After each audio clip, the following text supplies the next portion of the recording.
அதிசயங்கள் செய்கிறவர் நம் அருகில் இருக்கிறார்.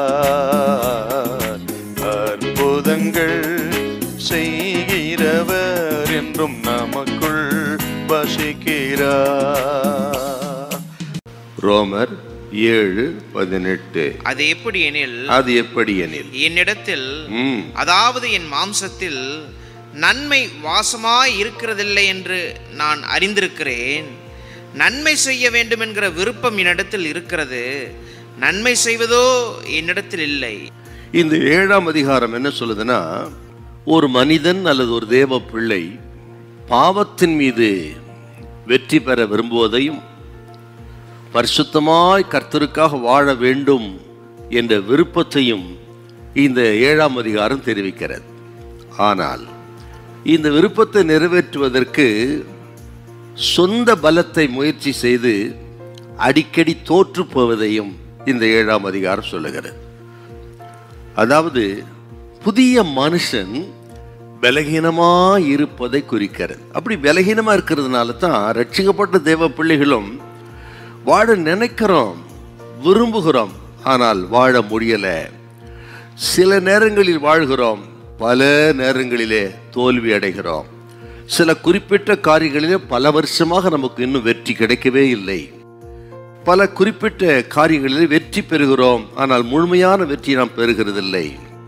ஒவ்வொரு நாள் நமது வாழ்க்கையில இப்படி மாறி மாறி வெற்றி தோல்வி வெற்றி தோல்வி என்று வாழ்கிற ஒரு பலகீனமான ஒரு மனுஷனாக, இந்த புதிய மனுஷனாக நாம் வாழ்ந்து கொண்டிருக்கிற அந்த சத்தியத்தை விளக்குவது தான் இந்த 7ஆம் அதிகாரம். ஆக இங்க நம்ம பார்க்கிற இந்த பழைய மனுஷங்கிறது இந்த 7:18 என் மாம்சத்தில் நன்மையை வாசமாயிருக்க விரும்பவில்லை என்ற இந்த மாம்சத்துங்கிறது நம்ம பழைய மனுஷனை குறிக்குதுங்க. ரட்சிக்கப்படலைன்னா அந்த மனுஷனுக்குள்ள நன்மை வாசமா இருக்க முடியாது. தேவன் எதிர்பார்க்கிற நன்மை அந்த மனுஷனுக்குள்ள வாசமா இருக்க முடியாது. அந்த தவிப்புல தாங்க இந்த பக்தன் எழுதுறாருங்க. ஐயோ, ஒரு ஆண்டவருக்கு பரிசுத்தமா வாழ நினைக்கிறேன், முடியல. காரணம் சொந்த பலத்துல முயற்சி செய்வதினால்.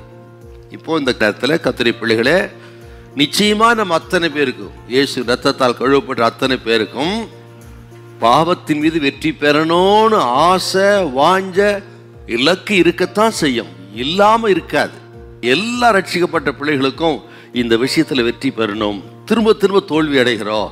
ஆக இன்னும் வெற்றியே பெற முடியவில்லை, எப்படியாலும் வெற்றி பெறணும், பரிசுத்தமா வாழணும் என்கிற ஆசை விருப்பம் கண்டிப்பாக இருக்கத்தான் செய்யும். அது இல்லைன்னா தான் ரட்சிப்பின் மீதே நமக்கு சந்தேகம். ஆனால் பரிசுத்தமாய் வாழ்வதற்கு நம்ம சொந்த முயற்சி பலன் போதாது, பத்தாது, முடியாது. ஆகவே தேவ பலத்தை கொண்டு, பரிசுத்தாவின் பலத்தை கொண்டு தான் நாம் வெற்றி பெற முடியும். ஹல்லேலூயா, ஹல்லேலூயா.